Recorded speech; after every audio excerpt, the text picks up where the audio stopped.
And welcome back to Good Day at 21 minutes away from 8 o'clock. It's Big B versus Austin Weird in the Amazon sweepstakes. And where'd all the money go as Texas starts to look ahead to its next budget? Good morning to Texas Tribune reporter Alana Rocha, who joins us live from Austin. So 20 finalists for HQ2, as Amazon's calling it, 2 of them in Texas, and this is a big deal. Absolutely.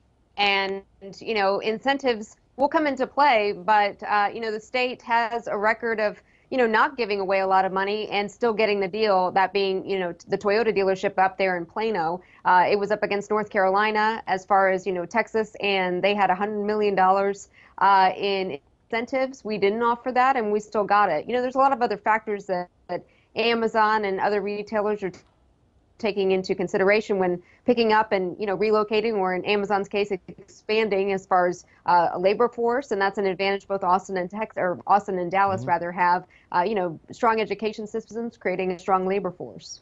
Right, absolutely. There have been some people here in Texas have expressed some concerns about Amazon is a shall we say socially progressive company. Texas not known as being socially progressive, and things like the transgender bathroom bill that may come back in the next legislative session could hinder Texas chances. Absolutely. And we saw just last year with that specific piece of legislation, the business community came out strong against it, and Amazon was among that pack.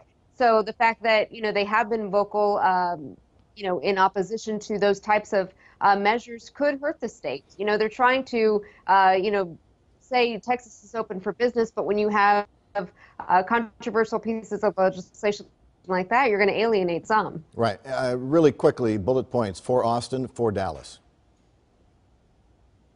Dallas, of course, has the busier airport, which is a plus. They also are more inclined to offer incentives than Austin. Austin, they've said, and it's been written about even in the Texas Tribune, about, quality of life and more recreational opportunities. But it remains to be seen. We're up against, 18 other cities. So, like you said, they're taking the state and cities individually into consideration. The national economy growing, Texas, a very strong state, but money may be tight this time next year at the state capitol when they write another 2-year budget. Why?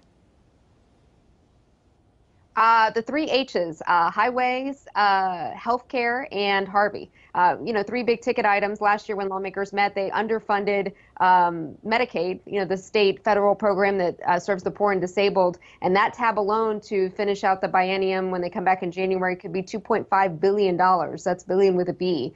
And we know Harvey's going to be expensive and tap into the rainy day fund. So just a lot of expenses going in before they even handle the next 2 years. So highways, health care, and Harvey could mean heartburn and headache for the budget writers. You can find a link to the Texas Tribune and Alana's reporting on fox4news.com. Thanks so much for joining us.